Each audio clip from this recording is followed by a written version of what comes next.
Olá, eu sou Fernanda Ferreira da Silva, advogada, professora, mentora para advogados. Estou presidente da Cultura e Eventos da Subseção de Francisco Morato, presidente também da Comissão de Coach Jurídico e Oratória Forense, também da Subseção de Francisco Morato. E é uma honra estar aqui hoje com os doutores e as doutoras. Muito obrigada pelo convite para participar desse evento, né, desse projeto maravilhoso que é o Cultura com Você, idealizado pela Nova Cultura e Eventos da Seccional São Paulo, presidida pelo nosso querido Alexandre Rolo, doutor Alexandre Rolo. Agradeço ainda ao nosso presidente da seccional, doutor Caio Augusto Silva dos Santos. Agradeço também ao meu presidente da subseção de Francisco Morato, doutor Anderson Fábio dos Santos. Veja, é uma oportunidade única que nós conversemos hoje sobre um tema que ainda é bem pequenininho dentro da advocacia, ignorado, deixado de lado, mas que traz grandes repercussões nos nossos resultados. É aquele tipo de vazamento que você ignora, vai deixando, e quando vai ver, eis que a sua advocacia fica capenga, para não dizer que o seu negócio jurídico quebra. Por que, Fernanda? Do que nós vamos tratar hoje? Bom, nós vamos tratar da gestão de pessoas na advocacia.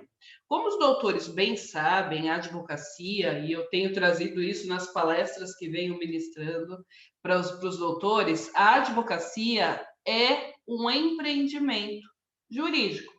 Advogar é diferente. Mas quando você abre uma advocacia, você abre um negócio, você abre um empreendimento jurídico.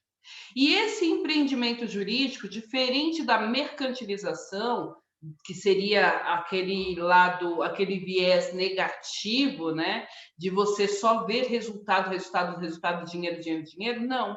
O que nós trazemos aqui é um empreendimento jurídico com viés social, institucional. Que viés é esse? É você entender a importância da advocacia para a sociedade, sim.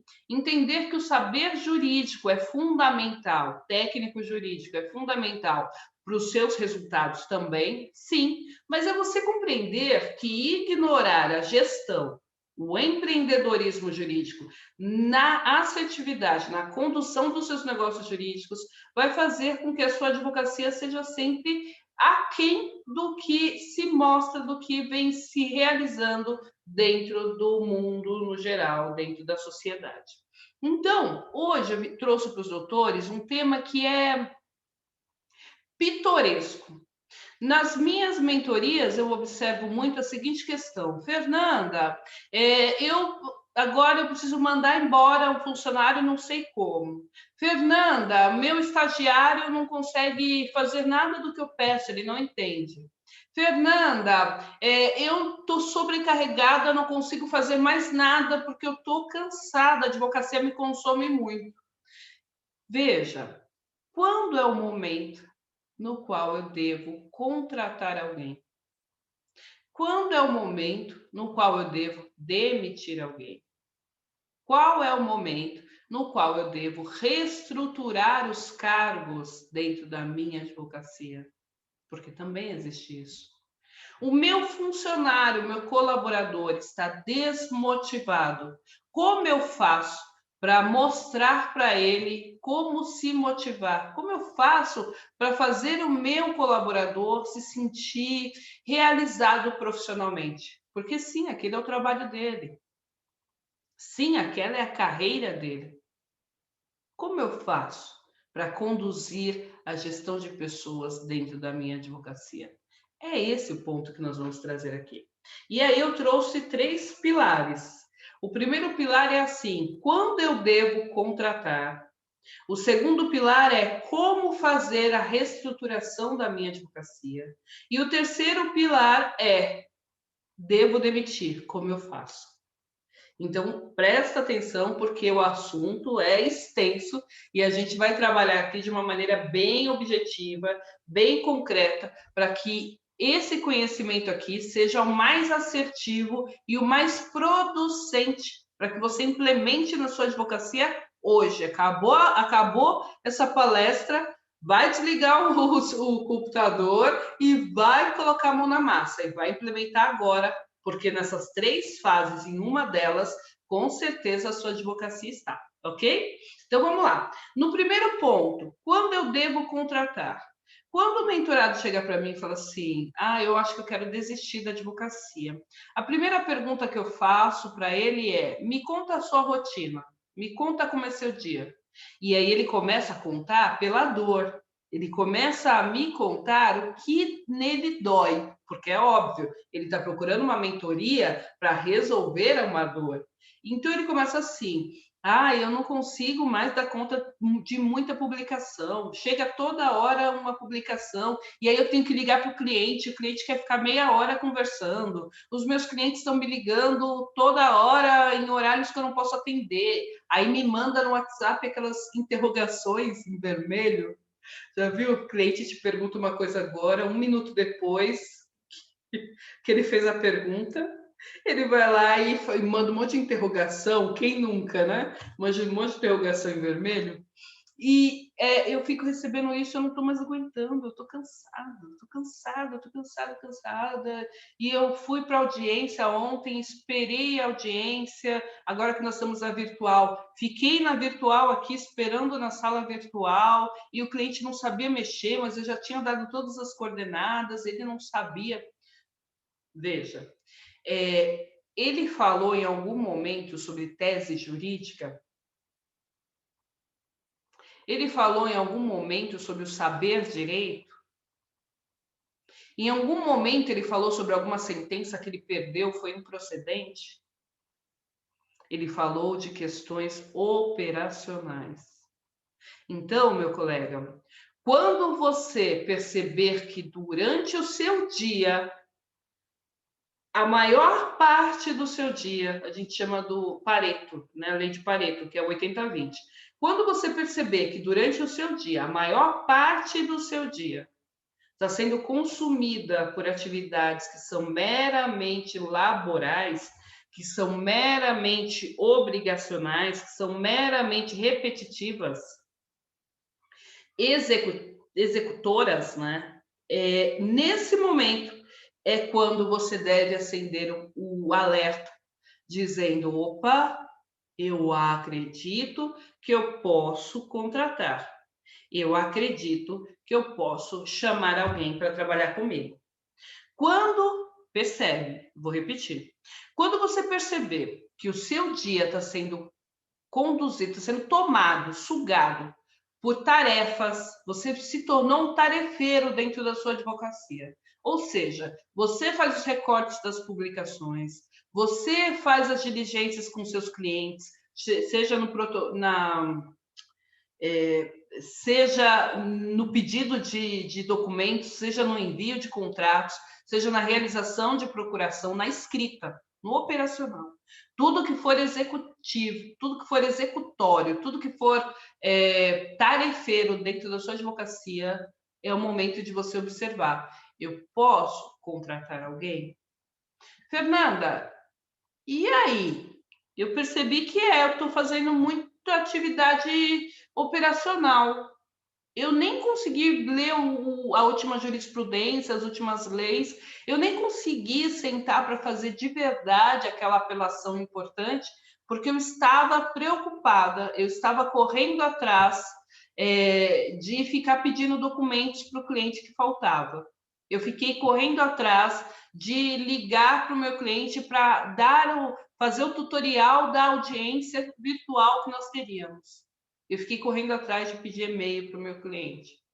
Quando você notar, quando você perceber que as suas atividades, que a sua rotina está com maior número de atividades tarefeiras do que atividades intelectuais, do que atividades do saber direito, do conhecimento técnico jurídico, é o momento de você entender que sim, você pode contratar alguém, ok?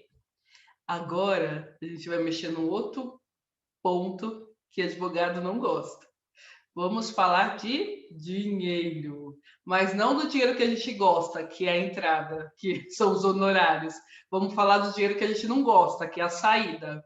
Como está o seu fluxo de caixa? A remuneração que você recebeu o mês anterior, o mês passado, é a mesma remuneração que você vem recebendo todos os meses? Você tem mantido um padrão de pagamento, de remuneração ao longo desse tempo? Esse dinheiro, esse caixa, você tem dinheiro em caixa? Você tem hoje um dinheiro que você olha e fala, olha que interessante, esse dinheiro aqui ele consegue pagar, tá sobrando dinheiro, eu estou tendo lucro todo mês na minha advocacia. Porque lembra o meu discurso anterior? O meu discurso anterior é que a advocacia é um empreendimento jurídico, um empreendimento, né, empresarial. Então, pensando nisso, você tem um fluxo de caixa? Você tem capital de giro? Você tem lucro na sua advocacia? Se você observar que você tem caixa para contratar alguém, porque aí vai ser uma despesa mensal. Calma. Vai ser uma despesa mensal, contudo, quando você contrata alguém, o que ele ganha fica pequeno perto do que o escritório vai ganhar. Tá bom? Tá abstrato, né? Vamos trazer por um caso concreto? Joãozinho, Tício, né? Lembra do Tício? Tício quer contratar alguém. O que o Tício faz? Ele vai lá e contrata alguém. Daqui 3 meses o Tício não tem nem o que comer, porque o salário do estagiário, o salário do funcionário dele não condiz com o valor que o Tício tem em caixa, com o valor dos honorários. O Tício imaginou que ia ganhar dinheiro, né? Que ia sair do operacional, então ele imaginou que saindo do operacional ele ia fazer mais dinheiro, mas ele não se preparou para aumentar a prospecção, para virar um homem de negócios. Ele só se preparou para se livrar das tarefas. Não é essa a finalidade da gestão de pessoas. A gestão de pessoas, quando se trata de recrutamento, é você identificar em que ponto aquela pessoa pode atuar. Qual o primeiro erro que a pessoa faz quando ela vai contratar? O primeiro erro é não ver se ela tem caixa para contratar. Esse é o primeiro erro. O segundo erro é correr para o fácil. Aí, porque eu não sei contratar, então eu vou contratar quem? Sobrinha, você está aqui!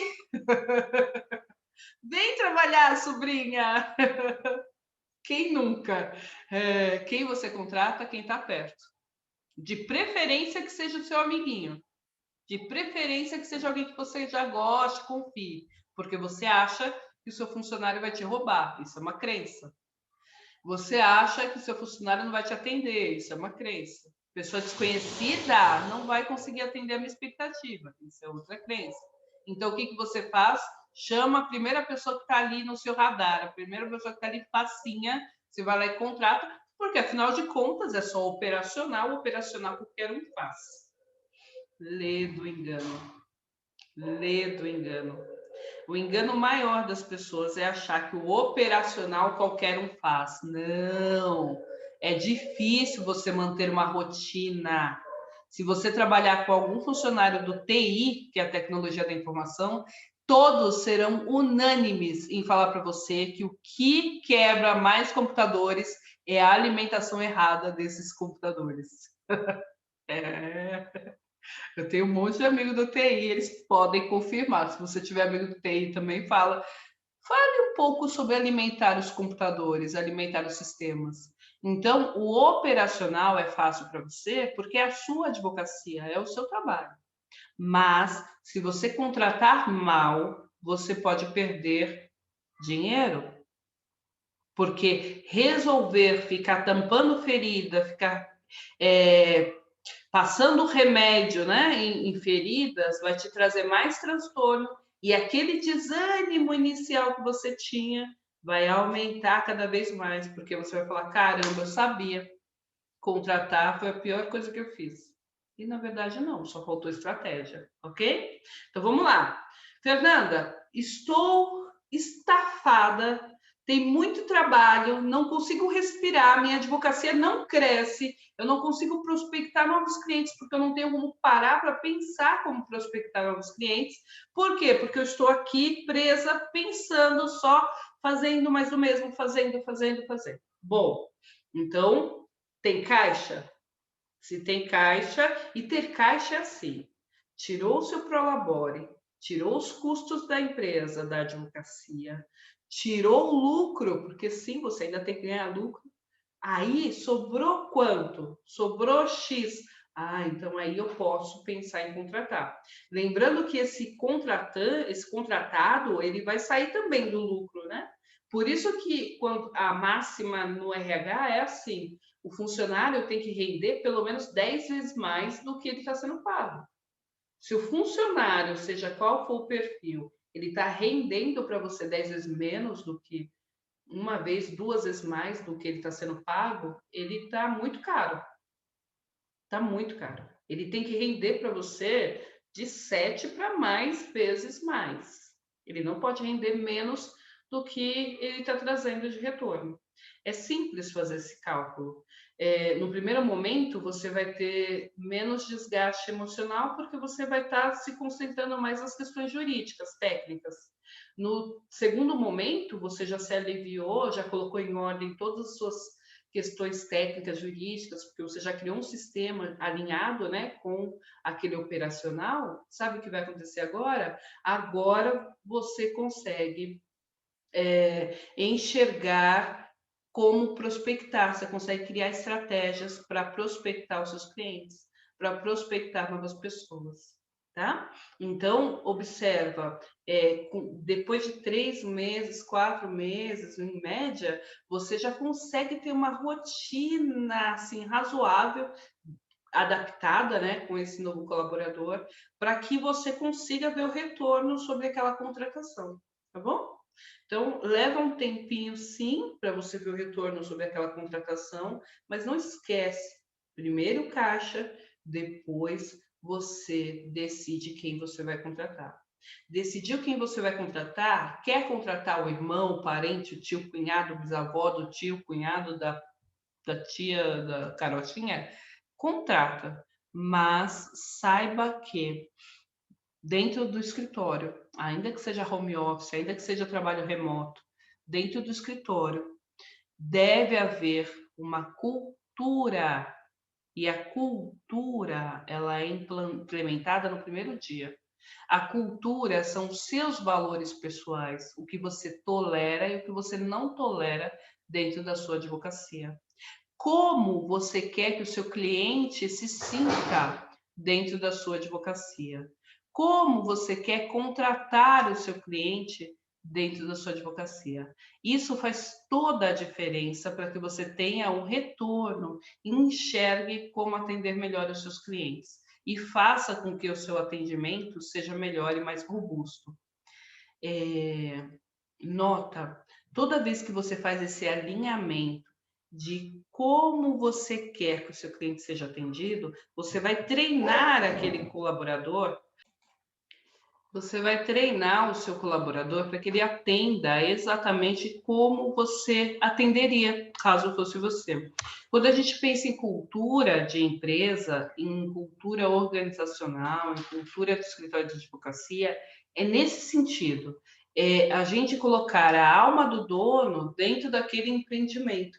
É a gente mostrar para o mundo quais são os valores e os pensamentos e entendimentos que aquele dono tem, por isso aquela empresa vai ter também. Lembrando que a empresa é uma ficção jurídica, né? Porque na verdade ela é implementada, ela é criada, elaborada, desenhada por uma pessoa física, e essa pessoa física humana é que vai dizer qual o caminho, qual o rumo que aquele empreendimento deve ser levado.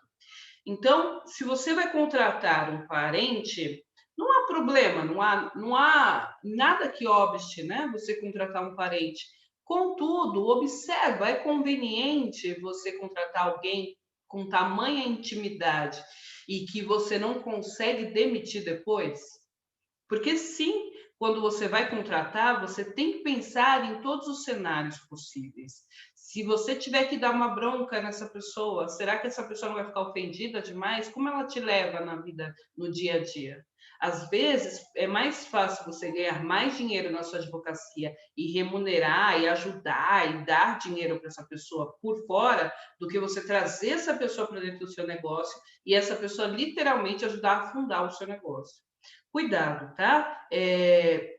Pensa que é o seu negócio, é a sua advocacia, é o seu empreendimento. Lembra disso quando você for contratar. Se for contratar, é uma terceira pessoa, então é um empreendimento, é uma pessoa jurídica. Fernanda, mas eu sou advogada solo e eu não pretendo regularizar junto ao AB, não tem problema. Mas vou continuar profissional liberal, eu só vou contratar a pessoa, não tem problema. Mas lembra que você pode ter intenção ou possibilidade de crescer para além no futuro. Então, que tal se você colocar um viés de visão empresarial já agora no seu negócio, para que você possa, quando crescer, já estar maduro o suficiente para suportar o crescimento. Porque sim, crescer também dói. E sim, eu conheço muitas empresas, organizações, advocacias que quebraram ao crescer, porque cresceram sem estrutura. E quando você cresce sem estrutura, também está fadado ao fracasso, tá? Precisa estruturar em todas as fases que estão na sua vivência, no seu dia a dia. Bom, fiz isso, decidi quem eu vou contratar um parente, implementei a cultura, desenhei lá os valores, como eu faço, o que eu quero, como eu quero que o meu cliente se sinta dentro da advocacia, como eu quero que o meu cliente seja atendido, como eu quero treinar o meu cliente. Você vai fazer um checklist para o seu colaborador, para que ele atenda exatamente como precisa ser atendido pelo perfil da sua advocacia, pelo seu perfil. Fez isso? Agora a sua advocacia começou a crescer. Você percebe que há necessidade de aumentar o quadro de colaboradores. Você precisa contratar outra pessoa. Tem um livro que chama O Mito do Empreendedor, e lá ele dá um exemplo que é maravilhoso. Erro da loja de sapatos que promove para gerente o melhor vendedor. Eis que essa loja de sapatos perde o melhor vendedor e perde o gerente. Fernanda, como assim? É simples. Nem sempre o melhor vendedor vai ser o melhor gerente. Você primeiro precisa treinar esse vendedor, colocá-lo, experimentá-lo em posições de liderança, para ver como ele se sai liderando. Pagar um curso de liderança para ele, mostrar para ele que você está de olho, que ele está no seu radar. E aí, quando ele estiver robusto, quando ele estiver preparado, quando ele entender o que é ser líder, aí sim você promove.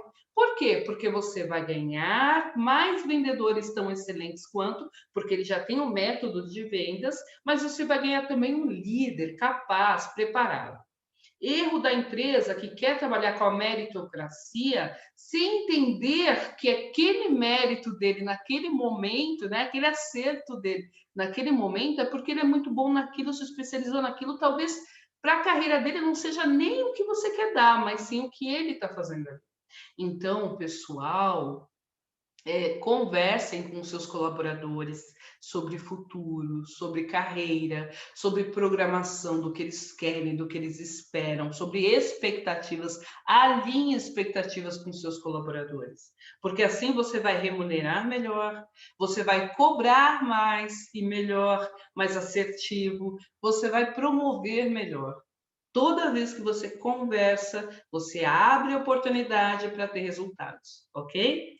Fiz isso, identifiquei, já posso promover, olha que legal. Então, vai lá e promove. Promoveu aquele, já treina ele na promoção, no que você espera que ele passe para os demais. Colega, doutor, doutora, não suponha que porque aquele colaborador está com você há 20 anos, que ele sabe tudo de gerenciar pessoas, porque ele não foi treinado para isso. Ele foi treinado para ser aquele operacional que você estava fazendo, que ele estava fazendo. Então, muito cuidado com essa subestimação que a gente tem de achar que o outro sabe o que ele deveria saber. Ninguém deveria. Vai lá e fala o que você espera, como você espera e o que você quer. Chega para ele e conversa. A maioria dos fracassos em relacionamento, seja qual for o relacionamento, é a falta de conversa. Porque quando eu vou te dizer, eu já te jogo a pedra. Eu não falo para você lá no início, eu já jogo a pedra. Não, conversa. Por que eu tô com vontade de jogar pedra? Calma. Então, ó, não gostei disso. Pode não repetir? Aqui a gente não tolera? Assim não vai funcionar? Seja pontual, assertivo, naquele momento. Passou daquilo, vida que segue. Aí esquece, esquece, entendeu? Bom, terminei a reestruturação, fiz uma reestruturação joia, consegui passar, né, as atividades para aquela outra pessoa. Agora, olha que interessante, eis que surge a oportunidade de eu ter que demitir. Ou porque a pessoa está em desalinho com a cultura da advocacia, ou porque ela infringiu, cometeu uma falta grave, ou porque realmente não é o momento, eu tenho que demitir, eu preciso, sei lá, ir para outros rumos, não sei. Seja qual for a questão, lembre-se sempre, diante de uma alma humana, há sempre outra alma humana. Sim, olha nos olhos dessa pessoa, seja qual for a razão, o motivo. Lembre-se que não é fácil ser demitido. Eu sei que não é fácil demitir, mas é necessário. Em algumas situações é imprescindível. Então a gente entende que é difícil estar na sua pele de ter que demitir, mas entenda que é difícil estar na pele de quem vai ser demitido. Comece identificando os pontos fortes. Eu quero te agradecer por você ter feito isso, isso, isso. Eu quero te agradecer por você ter conseguido aquilo, aquilo, aquilo. Mas neste momento nós vamos finalizar o seu contrato por conta disso ou daquilo. Seja pontual. Cuidado, tenha cuidado com a pessoa. Não vai falando, ah, você é um incompetente, vai embora. Não, porque ela não é de todo ruim, senão não teria ficado tanto tempo com você, entendeu? Então, converse numa boa. Assim como ele tem que pensar que sempre tem que deixar uma porta aberta para você, encerra esse ciclo de uma maneira positiva, de uma maneira mais com a maior lisura possível. Mostre para ele que assim, ele não é todo ruim. Ele não atendeu a sua expectativa aqui. Ponto. Neste momento, nesse ponto, você não está satisfeito com o trabalho dele, esse trabalho, mas naquele, ele foi bom. Comece a enxergar coisas boas, ainda que esteja no momento ruim. Faça esse exercício da Poliana, sabe? Do jogo do contente. O que de bom eu posso tirar, extrair desse momento tão ruim que eu estou vivendo? Procura fazer isso. Não é para viver que nem hiena aí rindo à toa, mas é para você entender que sempre há uma evolução, uma desconstrução, um crescimento naquilo que a gente está vivendo naquele momento. Ok? Bom, gente, assim, eu sou Fernanda Ferreira.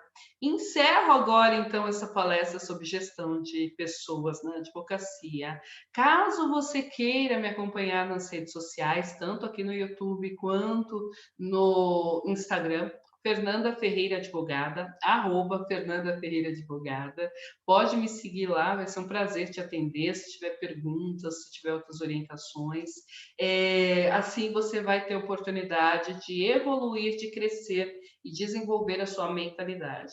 Agradeço novamente ao nosso presidente, doutor Alexandre Rulo, pela oportunidade. Agradeço a todos que estão aqui presentes. Deixa uma curtida aqui no vídeo, né? Diz pra gente o que essa palestra ajudou na sua evolução profissional. Vai ser uma honra saber o seu feedback. Muito obrigada e como eu sempre falo, reverbera comigo. Obrigada, gente. Boa tarde, boa noite, boa tarde, bom dia. Enfim, obrigada. Até mais.